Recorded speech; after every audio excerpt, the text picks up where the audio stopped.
The air smells like rust and kerosene. I drag a frayed canvas over the wing of my cargo bird, a creaking old Stolch 17 with one functional engine and 100 missing screws. The wind kicks dust across the runway, whispering through fractured concrete like it's got secrets to spill. This strip used to belong to the Air Force. Now it belongs to no one. Or maybe everyone. Depends on who's got more guns that week. I wipe my hands on a rag already soaked with oil. My fingers ache. Every bolt I tighten feels like I'm stitching together a ghost. This plane's flown more illegal shipments than official ones, and yet, every time I hear the turbines whine to life, I remember what it was like to fly for something that felt like it mattered. But that was another lifetime. Before the fire. Above me, a surveillance drone hums lazily through the haze, blinking red. It doesn't care who I am. I'm just one more dot in its digital feed. I step back under the wing, pull my jacket tighter. August in Belgrade used to mean warmth. Now it just means ash without flame. She finds me at twilight. The sky bleeds orange, and the smell of engine fuel is thick in the hangar. I hear her boots first, clean soles, fast, precise. Not a local. Then her voice. You still fly like you used to? I look up, and there she is. Lena Vostrikov. Same sharp cheekbones, same calculating eyes. But the uniform's different, neutral grays, a red insignia I don't recognize stitched on her sleeve. It isn't army. And it sure as hell isn't legal. I fly like someone who needs to eat, I mutter. Didn't expect to see you here. No one expects a war to wait, Elias. She offers me a small, sealed drive. There's a drop across the divide. Small village. Humanitarian tech. Low altitude, zero contact. One run, in and out. 10 grand fuel credit and a case of oxycharge cells. I glance at the drive, then at her. What's in the box? Medical AI. Civilian grade. That's a lie. She knows I know it. But 10 grand's enough to keep the Stolch flying for a month. And oxygen cells? Worth more than cash now. I pocket the drive. I take off just after midnight. The engines cough awake like they're coming back from the dead. There's a chill in my spine, the old kind, the pre-sortie kind. I should have had a drink before takeoff, or a priest, or maybe both. The crates in the back are locked tight. No med labels. No serial codes. Just black carbon shells. I try not to look too long at them. The flight plan keeps me skimming below 500 meters, under radar sweep.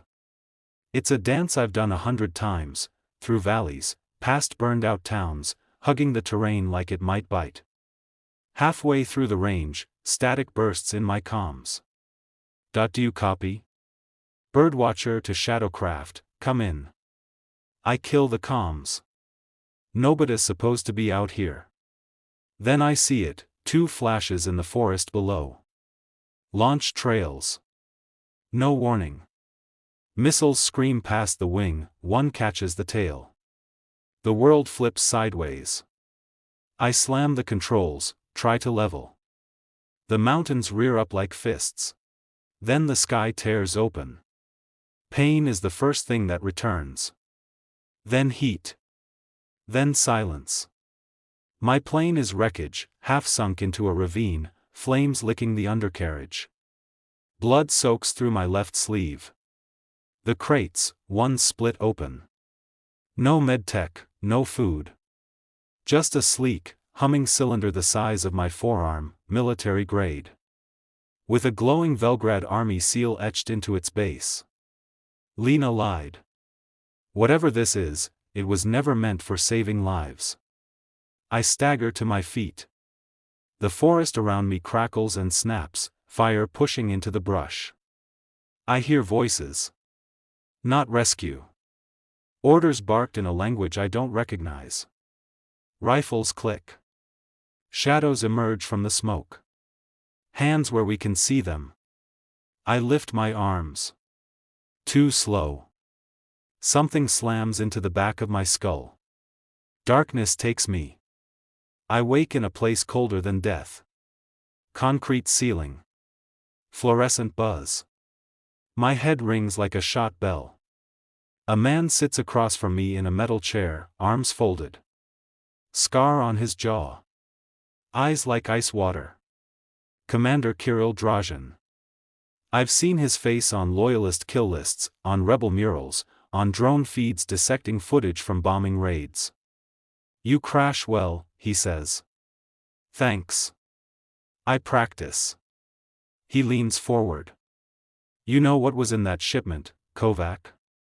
I say nothing. He smiles without humor. That tech was supposed to reach us. It didn't. Your little crash. Wrong forest. Wrong time. Wrong place. He tosses something onto the table, a Velgrad Air Force patch. Mine. You're not a courier, Kovac. You're a message. And then I understand. Someone sent me here on purpose. Fade to black. I wake to pain wrapped in concrete silence. The room is dim, smelling of oil and damp metal. My head throbs like a distant mortar blast, and the left side of my face burns where someone introduced it to a rifle butt. I try to move, but my arms are zip-tied to a steel chair. Footsteps echo. Commander Drazen steps into the light like a ghost from another war, tall, lean, and sharp, like someone chiseled him out of frost and iron. He studies me for a moment, no emotion in his eyes. You're alive, he says. Which is more than I expected. I don't respond. I don't give him the satisfaction. He pulls a chair and sits across from me. That cargo you were carrying. It belonged to us. It was supposed to help us even the scales. You were the delivery system. The problem is, someone cut the wire halfway through the flight. Hijacked part of the shipment before it reached you. I keep my eyes on him, my mouth shut. He likes his own voice, let him speak. You're either Lena Vostrikov's most expendable pawn. Or her most loyal fool. He tosses a satellite image onto the table. A broken cityscape, the ruins of Selmira, smack in the middle of what used to be neutral ground. That's where the core went. Stolen, fenced, disappeared. But we've got a lead. I'm sending a squad to retrieve it. And you're going with them. I'm not your soldier, I say, voice dry, lips cracked. No, he agrees. But you're already in uniform, Captain. You just don't know which one yet. My new unit isn't thrilled to have me. Nika, the squad leader, sizes me up without saying a word.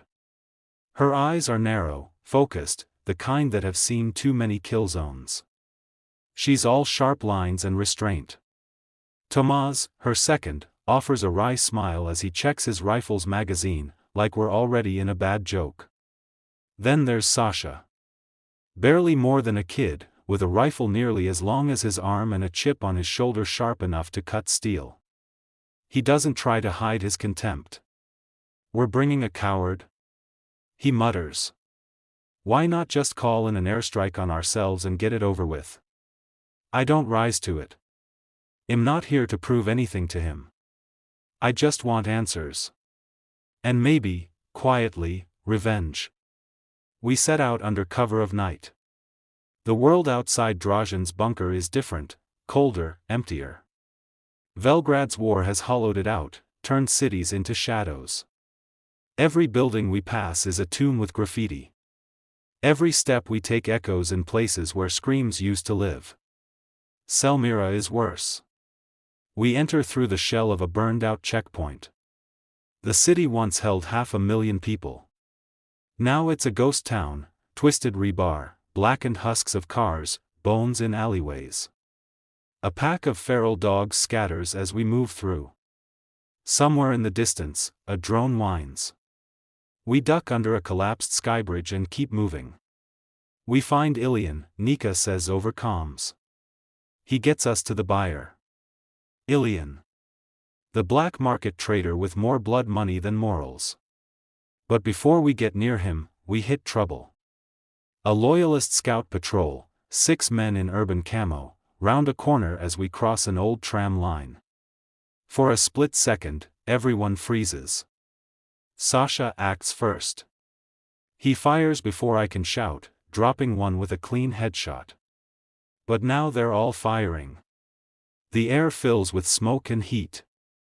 Tomas drops another, Nika pulls me behind an overturned truck. We survive. Barely.